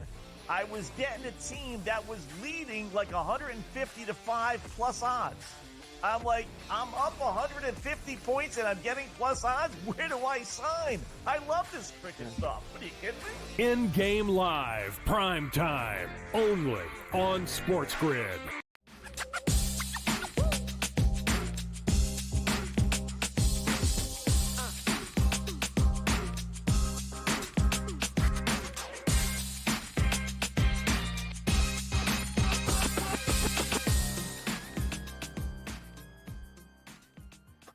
All right, welcome back in Game Time Decisions. A lot has happened since the last 2.5 minutes we just spoke. So we brought Eric Lindquist back mostly because everything we just spoke about has changed. And Eric, let's start with the Houston Astros and Texas Rangers game. You and I were both under the assumption no Yordan Alvarez, but apparently he's in the lineup here tonight for Houston.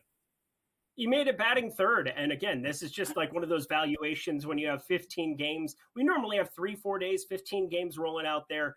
You miss one thing under the radar, but Yordan Alvarez batting third today here for the Houston Astros changes the complexion ever so slightly. And it explains, I guess, why it went plus 133 down to the plus 125. Now moving a little bit more in Houston's favor here at a couple of books, but I'm going to stand pat. I'm going to still be looking at the Texas Rangers side of things. That is still, it's just basically Andrew Heaney, Hunter Brown that you're looking at from a handicapping perspective. But right. No doubt about it, I'm disappointed to see Yordan Alvarez with that bet in play. Yeah, I agree here. We were just talking also, there was a pitching change today with the San Diego Padres taking on the Atlanta Braves here tonight. It was supposed to be Vasquez for the Padres. It's now Waldron, and Vasquez has been pushed back to Sunday. How were you looking at this game? By the way, Xander Bogaerts, I believe, is also back for the Padres in a lineup tonight. Yeah, huge move here for San Diego, getting Xander Bogaerts activated, getting him back in the lineup, and then switching out Randy Vasquez, who's supposed to have a curveball that's supposed to play at the major league level. Haven't really seen it. He's had some quote-unquote better starts the last couple, but been a little bit better at home. But I look at Matt Waldron as a wildly better pitcher. He throws a knuckleball primarily, and that's always mixes up hitters. being the only guy that's really throwing a knuckleball with any prominence in baseball here at the moment. You go through some of his numbers with it, a 198 expected batting average against, 27.5% whip percentage, does give up some of the fly balls, which always worries me in Petco because for whatever reason, this has been the second best ballpark above expectation for home runs in Major League Baseball this season. It makes no sense. Part of it could also be that as we see the weather adjust here towards the summer months and accumulate more sample size, that levels out.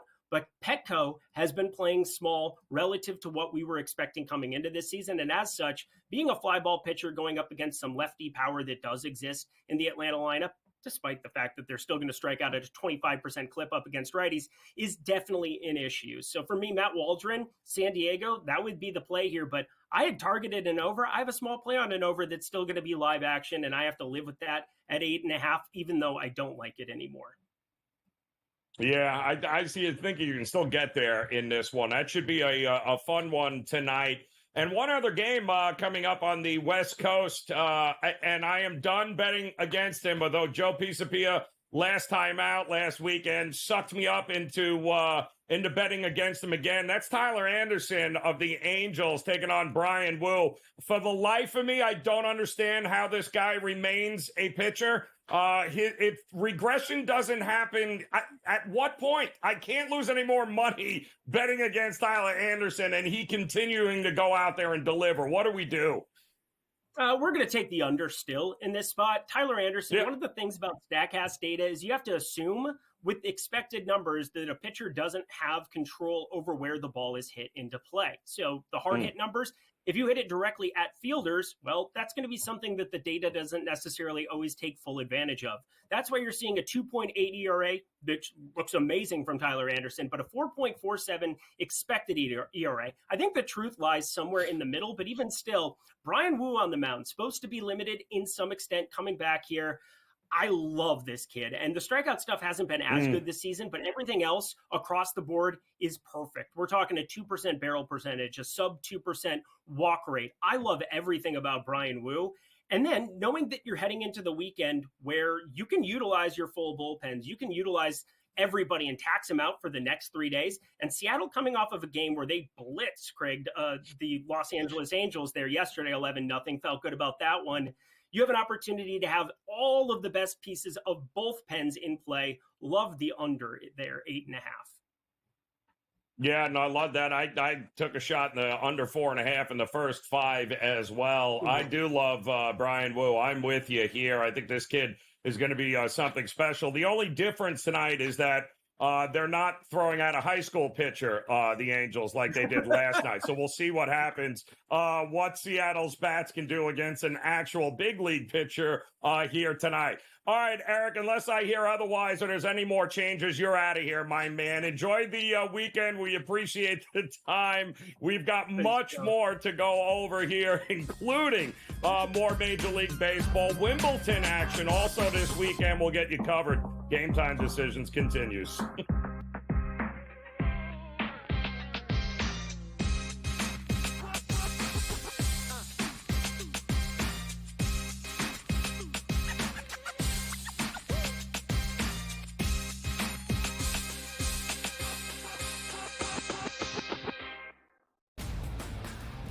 DeMar DeRozan now joins that team in Sacramento with the Kings. De'Aaron Fox, Domantas Sabonis, Devin Carter, who they drafted early, Keegan Murray as well. A Kings team, DRS, that has been a playoff contender. Is it going to equate to a championship? Probably not. That's not the goal. Make your team better every offseason. The Kings definitely got better with that move here, Ben. The Early Line. Only on SportsGrid. The WNBA is a unique market, right? It moves a little bit different. You take a bet, a limit play, even if the limit is 2 dimes on the side, you don't go from 11.5 to 12. You know what I mean? You got to go. Because if they bet you the second number, then you go, oh boy, now we have a decision that we really didn't think we got a big decision. Books love decisions. Game Time Decisions. Only on SportsGrid. It is Canada. Canada is one of those teams that's the darling of the tournament right now. They're still 9-1. To win a tournament or even to advance far into a tournament like this, you need a bit of good fortune. And it doesn't matter if you're getting the good fortune that Canada has, where they played 2 matches where they were up a man, or you had the good fortune of Argentina, who's one of the best teams in the world, who just got on the good side of the draw. Newswire, only on SportsGrid. Watch out for USA and Canada in 4 years. Cricket's going to be a sport that's growing. I made my first cricket bet last week or over the weekend. I was getting a team that was leading like 150 to 5 plus odds. I'm like, I'm up 150 points and I'm getting plus odds. Where do I sign? I love this cricket stuff. What are you kidding me? In-game live, prime time, only on SportsGrid.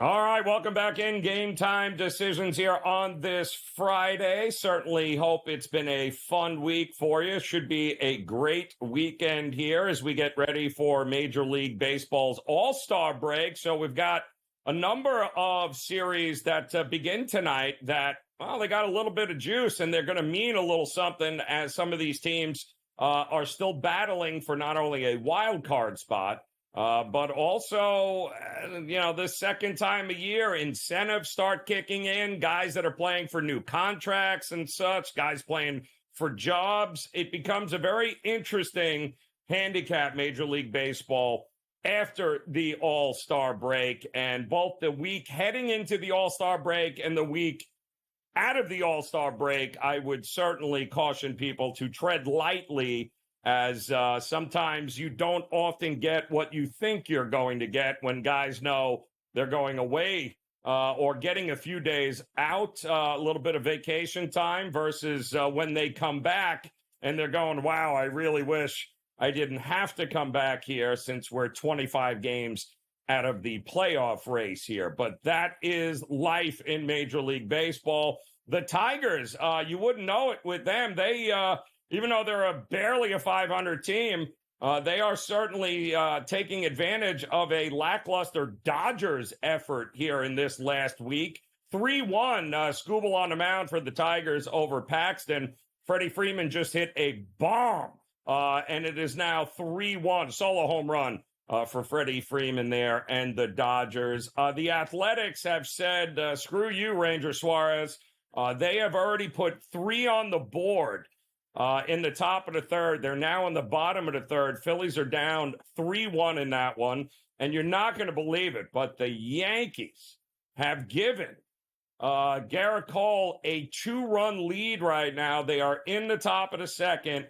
A couple of runs in already off of Povich. So 2-0 there with the Yankees. We have no score with the Guardians and the Rays. Carrasco continuing to defy Father Time here. He is all over this Rays lineup. Taj Bradley for the Rays certainly doing a good job of limiting the Guardians in this one. No score with the Rockies and the Mets. The Royals jumped out on Criswell of the Red Sox quickly, too. 2-0 in that one. Cole Reagan's on the mound for the Guardians, for the Royals in that one. And there was a lot of money flowing in on Reagan's and the Royals before this game started.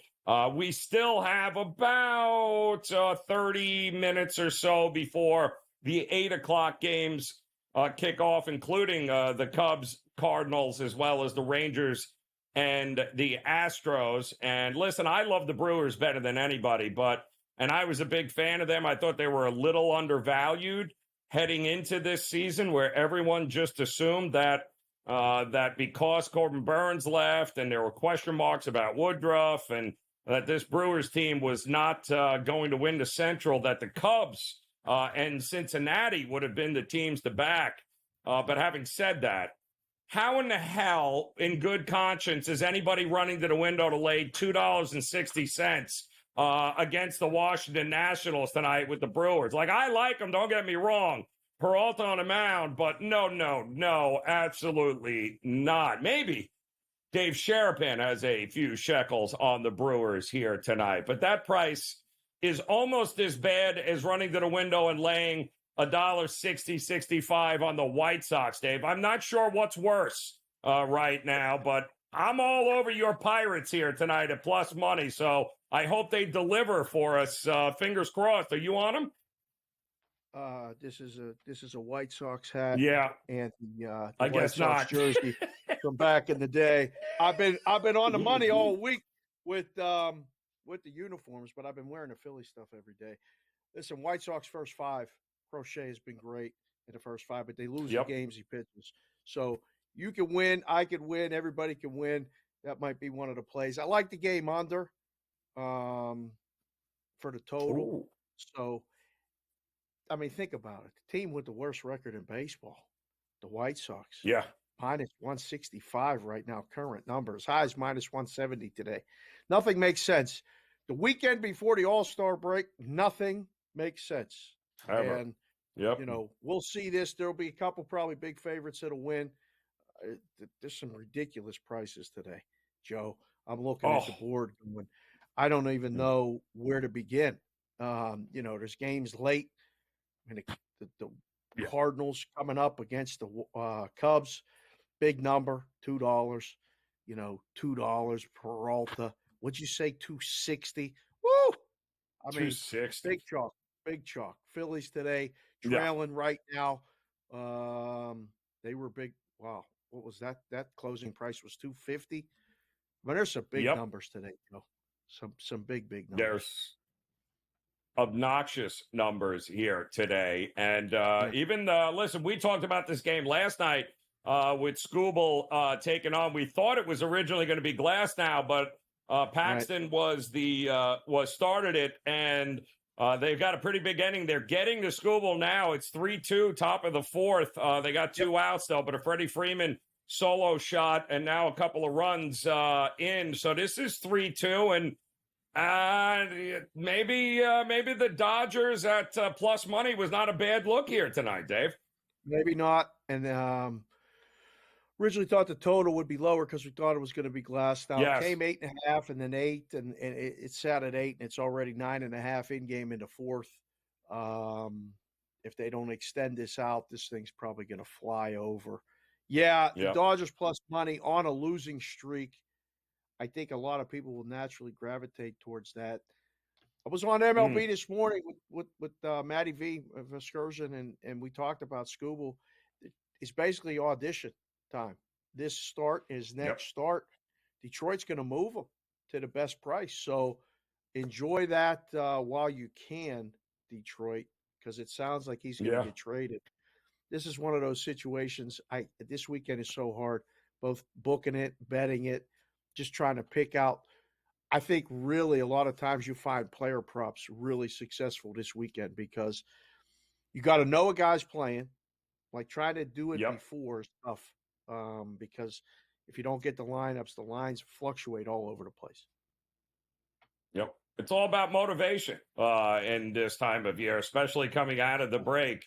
There's a lot of different motivation with guys with contracts and incentives and guys playing for jobs, guys' contracts who are up. Will he have a job or not, even if they're out of the playoff push? So it's a very interesting time of year from this point forward. And I thought of you, too, Dave. I saw a story earlier today, and they were talking about how now that it's at the midway point heading into the All-Star weekend, the number one jersey sales in Major League Baseball.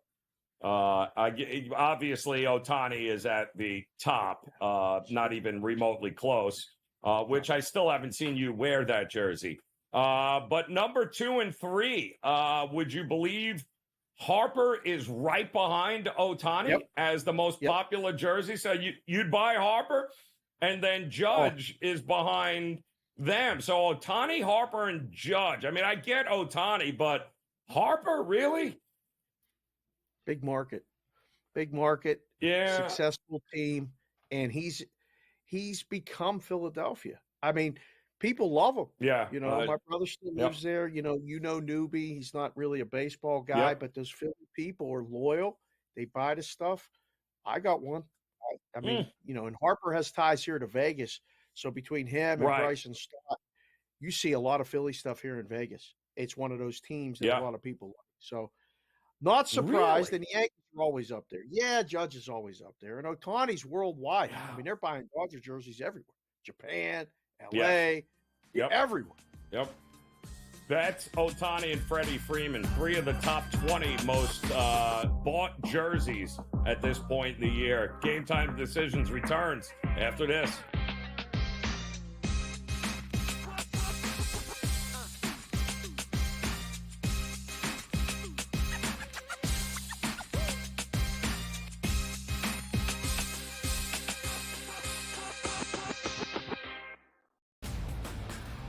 DeMar DeRozan now joins that team in Sacramento with the Kings. Aaron Fox, Domantas Sabonis, Devin Carter, who they drafted early, Keegan Murray as well. A Kings team, DRS, that has been a playoff contender. Is it going to equate to a championship? Probably not. That's not the goal. Make your team better every offseason. The Kings definitely got better with that move here, Ben.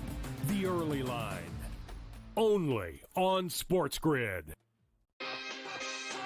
The WNBA is a unique market, right? It moves a little bit different. You take a bet, a limit play, even if the limit is 2 dimes on a side, you don't go from 11.5 to 12.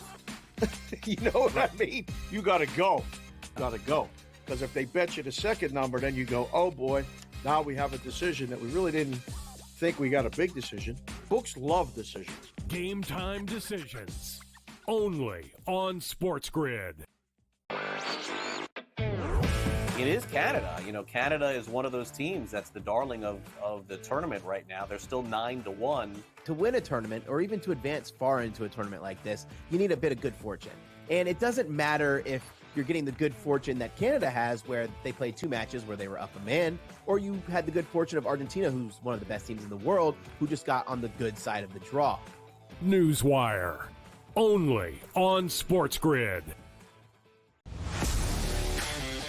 Watch out for USA and Canada in 4 years. Cricket's going to be a sport that's growing. I made my first cricket bet last week or over the weekend. I was getting a team that was leading like 150 to 5 plus odds. I'm like, I'm up 150 points and I'm getting plus odds. Where do I sign? I love this cricket stuff. What are you kidding me? In-game live, prime time, only on SportsGrid.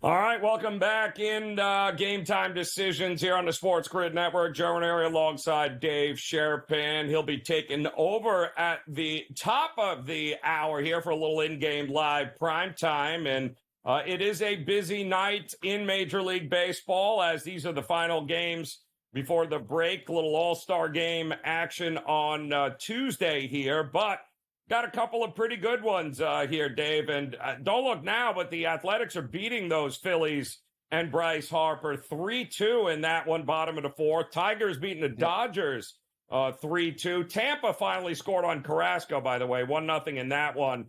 And Garrett Cole, so far, so good here against the Orioles. They staked him to a 2-run lead. It just felt like if anybody had to pick a side, the Yankees and Cole probably were the more desperate side in this one here, but there's no guarantee you're going to get vintage Cole. I still think this is spring training for him, Dave. That's the problem. I know. I think depending on how long he goes, I really like the under in the game. I didn't really we talked about it earlier with Matt on BVB, and he was on Baltimore, and I was like, this just doesn't feel right to take the Orioles. They had such a terrible series at home against the Cubs, got swept. Now's not the time, I think, to get them against Cole. They'll probably win. The Orioles win Sunday when Rodon pitches, but Cole's the slump stopper. Like, he's the guy they hand the ball to. Yankees will probably get a good outing out of him today. And I mean, if forced, I like the Yankees. I mean, they're up 2-0. It was an error that led to a runner and all kind of stuff. So not out of the woods yet. But when you get the Yankees now up in this situation, and I don't want to say a tired bullpen because everybody's bullpen the weekend before All-Star break in early July is tired. But the Orioles burned up a lot of innings against the Cubs. So you may leave Kopech out there a little bit. So the Yankees could turn this up and get away from them. Maybe Orioles in game plus 3.5 if it gets to that point, something like that. But they're not hitting. There's a bad week. You know, those lineups, when they don't hit it's one of those situations where it's almost a stay away from. Yeah, I agree. I didn't want to go anywhere near it, but I would have played the Yankees if I was going to in that spot. I would have played the Mets too, although it's 3-2 already, bottom of the second. We got 5 runs in the Rockies game against the Mets here in the bottom of the second. This is not in Colorado, folks. This is at Citi Field here, and we've already got 5 runs. So that game certainly trending to the over. And the Royals scored 4 runs in 2 innings. They did. Cole Reagans has got one back. That's another game, Dave. We got 5 runs in 2 innings. The in-game totals have to be through the roof. Now, I get the over in the Red Sox game, but I did not expect the Rockies to have 2 runs on the board this early here in the Mets game. 11.5 in Royals Red Sox, and in Rockies Mets also 11.5. 11.5 over. Yeah. So quickly, we're getting when you get the runs early before the 5th, and you maybe get to the bullpen there. A lot of times you look to play those over, you know, where there may be more scoring. The winning team gets at least a 6, maybe a 7, and get you en route to over 10.5, over 11.5. I don't know where the top is. I just peeked over at the Rockies and the Mets. Couple home runs. And this is one of those situations where you go, okay, this is pretty cool. The weekend before, a lot of home runs props. Hopefully Carver put those out on their show. Dinger Tuesday has become everybody hits a home run. Friday, everybody hit them. Did you see, by the way? Did you hear the news?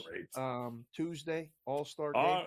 You see who's starting the All-Star game? Did you hear that? It really wasn't a shock. We've been saying it now before he almost threw a no-hitter yesterday with Skeens now. I mean, come on. The writing was all over the wall here with this. If Rob Manfred didn't maybe convince everyone that I don't care that he didn't join the team until mid-May, this is going to be your starter. Because that starting lineup, I would guess, is going to be, is it Judge, Soto, and I guess it would have to be the Gunnar Henderson, right? Yeah.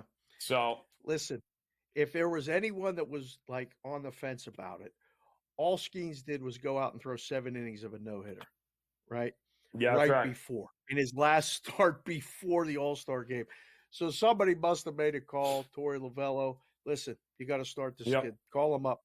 They call him on the Dan Patrick Show, break the news while he's sitting in a hotel room in Chicago, you know, because they're playing the White Sox there this weekend.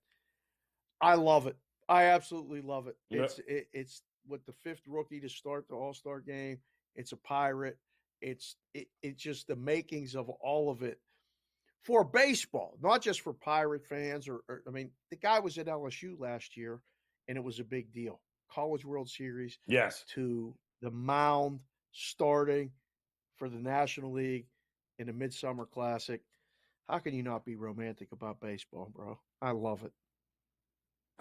I mean, listen, what they just ensured was that people who have no interest in the All-Star game in any way, shape, or form will now absolutely tune in just to watch and see how that goes. So brilliant move. By Major League Baseball to get Skeens out there. How many strikeouts does he get, Joe, if he goes 1 inning? Because I know some book is going to do it. If you were going to put it up with me, We put up 0, 1, 2, or 3. How many strikeouts does he get? I don't think he strikes out anybody. I don't think he strikes out. You would bet the 0? He ain't striking. I would bet 0. Absolutely bet 0. Because those three guys, you know what he's going to do. He's just going to rear back, and he's going to try to throw the ball past them. It's an all-star game. That's what everyone wants to see. Your best versus his best. I don't think he's going to be throwing change-ups. So, yeah, I think that's going to be a lot of fun. Yeah, Randy Johnson back in the day had a pretty interesting battle, too, in the all-star games. We'll close it out next year on the Grid.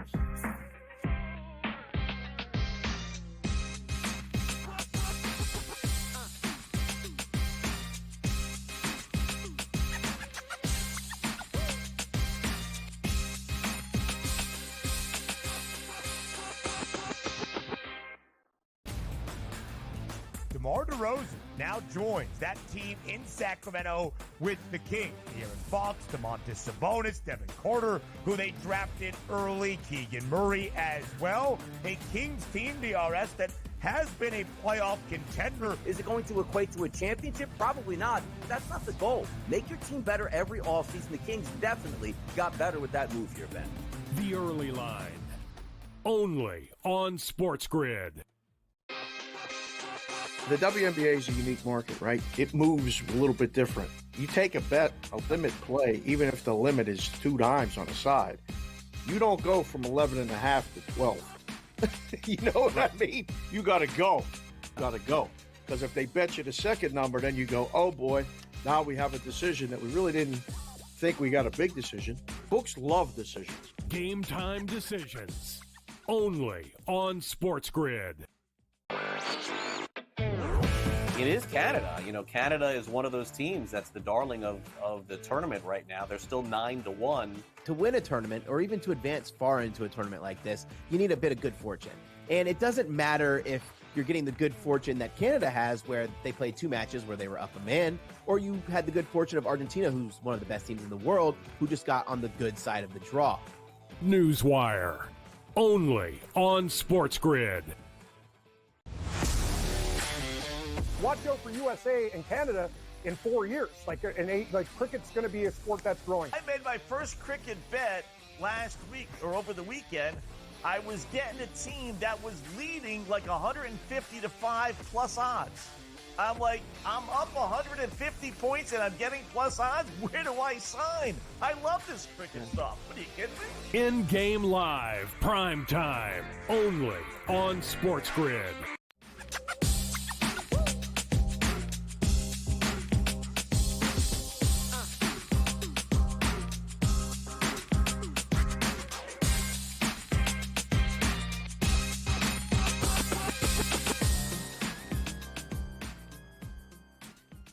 All right, welcome back in Game Time Decisions here on the SportsGrid Network on this Friday. Dave Sharapan hanging out with us here. He's getting ready to take over here in just a couple of minutes, top of the hour. Plenty of Major League Baseball here tonight. And Dave, of these late games coming up that you're going to cover here, which one excites you the most? Is it Atlanta, San Diego? Is it Seattle and the Angels? Which game you focusing on here tonight?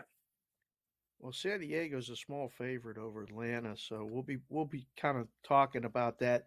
Dane Martinez and myself. He's going to be glued to this Yankees-Baltimore game because he's a Yankee fan. He's got probably at least 1 or 2 of the answers as to why they're struggling so bad. Seattle was so easy last night; it went way over. I mean, they brought that kid up. Oh yeah, just that. One of those ones that was like, can't figure out one reason to take the Angels. And the woo tonight, the over is probably the best play. Toronto and Arizona, strange matchup. Minnesota in San Francisco, another strange matchup. There's just a couple games that are just so different. Now that everybody's playing everybody, you get these random throwaways series. I don't want to call them throwaways because all the games count. But I'll be really focused on Texas and Houston. That one's coming up, right after we kick off on In-Game Live. We talked about it yesterday. Texas isn't out of anything. This is a big series within the NL or the AL West, and I think it's worthy of paying attention to. Over is what my first thought on the game was. Small lean to Houston before the game, but nothing strong. That's it, Joe. That's it. I cannot believe you donned the entire Pittsburgh gear last night, and now they're playing the White Sox. Oh, and Aaron Judge just hit another home run, by the way. So it looks like we got there we go. Anybody with an Aaron Judge home run prop here tonight just hit his 33rd of the day. So 3-1 there. All right, then, Dave, you are done here. You're a trader. That's what I am reading here on the comments from other Pittsburgh Pirate fans. There he goes. Much better. There we go. There we go. See, now you got to get a Skeens All-Star jersey, right? Have you seen these All-Star uniforms yet? I wasn't going to do it. I just tweeted the 1994 All-Star game was in Pittsburgh. Meatloaf sang the national anthem. They did a video. I just tweeted it. Wait until you see it. The guys, it's Hall of Famer after Hall of Famer after Hall of Famer. They go up and down the baseline, and you see these guys. But what I noticed was that the home team, National League, all wore their white uniforms. And the away team, the American League, all wear their gray uniforms, except the White Sox. Big Frank Thomas wore this black jersey. And it looked really cool. I wasn't going to do nothing with the All-Star Game jerseys because they got them crazy colors and all that stuff. But I might be in the market for the Skeens jersey because it's the first time. I might have to do it and break down. I got to explain it to the wife. I'm going to let her know that Ranieri said it was okay to get the full fit absolutely. hat and jersey. Absolutely. Okay, thank you. Yes. Thank you, Joe. Yes. And as long as you wear it in the on the first time we're together again with baseball's back, you have to wear the full gear though. It's the only way it's going to work. I hate those uniforms, by the way. I don't like them either, broke, Joe. Like you said, if you ain't broke, don't fix it, Sharapan. Get out of here. Dane Martinez, Dave Sharapan coming up here with more fashion tips for you, no doubt, as In-Game Live Primetime is coming up. Plus, plenty of Major League Baseball. And the A's will not go away, people. Another hit. Looks like with bases loaded, 4-2 right now. The Athletics on top of the Philadelphia Phillies. So the A's becoming a giant pain in the you-know-what. Tigers still on top of the Dodgers, 3-2 in this one.